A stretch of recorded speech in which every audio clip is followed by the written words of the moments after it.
What? The patient assessment report from David Hayward. It was right here. This? Yeah.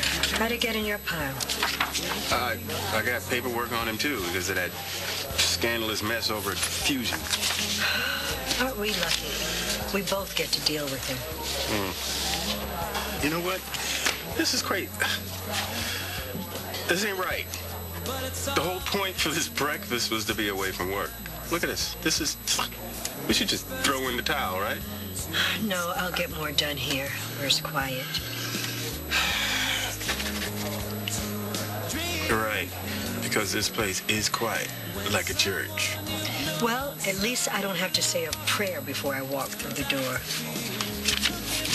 You pray before you go to the hospital?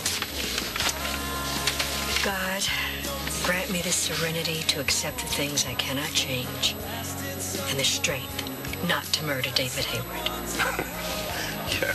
While you're talking to him, could you get him to grant me some of that, too?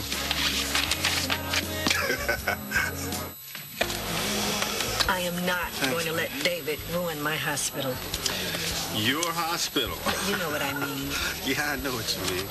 But you know what? You can't let that man run your life either. You do remember life, right? The thing that happens to us when we're not working. It sounds familiar. Yeah, sounds familiar. I can refresh your memory if you like. I bet you can. Mm-hmm. Baby, I just need a few weeks. That's all. What? You really think this is going to be over in a few weeks? Jesse, what am I supposed to do? Back off and let him tear apart the hospital piece by piece? I don't know. Maybe you should try a different approach. Find another way. Another way? Look, Angela Hubbard is the brightest, toughest woman I know, but she can also be cunning/sweet whenever she needs to be. Sweet. To David.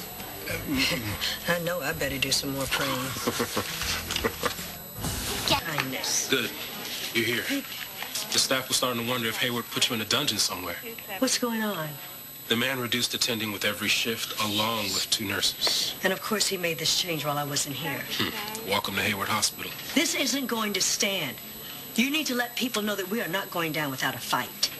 You think you can take him on? Oh, I know I can. I don't care if I have to work 24 hours a day. I will keep this hospital on its feet. I want the staff to understand that we will not compromise, that we won't make one change that hurts the patients. And I will fight David over every cut, every decision he makes. Oh, that's just what this hospital needs. A good pep talk. Would you like me to set up the intercom for you? Here are the hospital evaluations that the staff filled out. Am I keeping you from something? No, just checking for new messages.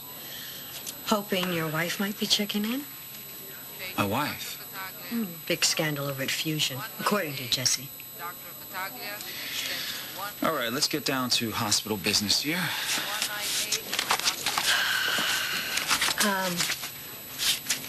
Does it matter to you, or do you care that the people you employ are satisfied with their work environment?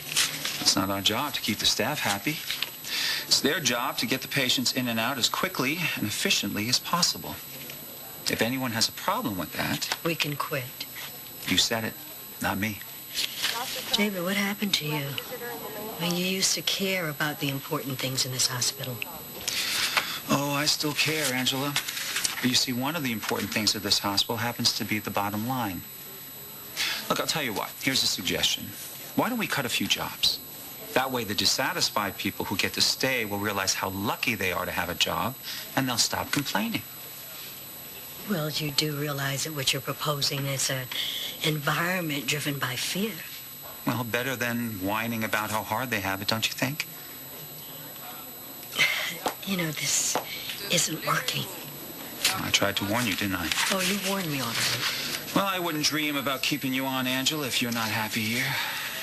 David, I'm not going anywhere. But you and I are going to have to learn to work together without wanting to kill each other. Do you really think that's possible? Well, I'm willing to try, if you are. And what are you suggesting? Dinner. With you. A double date? Well, I'm not suggesting going to a movie and sharing popcorn. But you want to sit across the table from me? Yes, I do. I think it'll be great for all of us. You know, a common ground. All right. I'm in. I'll tell you what. Since I'm your superior, I'll even treat.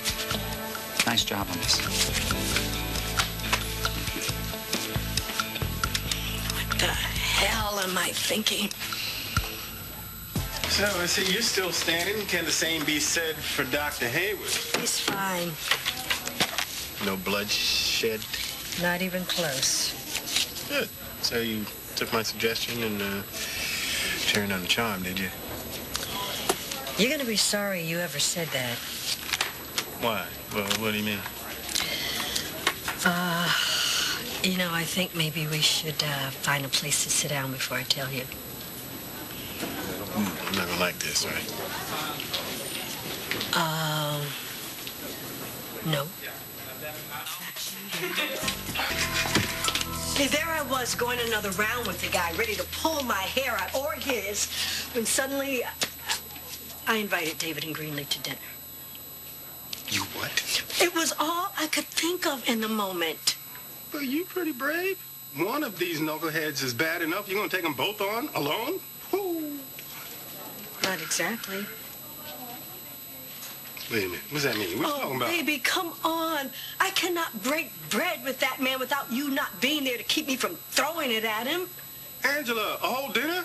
As opposed to what? Coffee to go, at the most. Look, you are the one who told me to find another way. You planted the seed. I didn't expect that seed to jump up and bite me in the butt. Look, I cannot do this without you.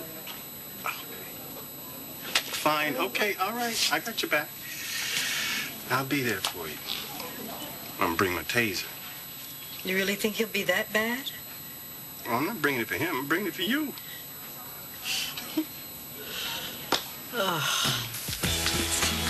Look, all you need to do is to keep David's wine glass full. Now, I'll keep the conversation on the hospital.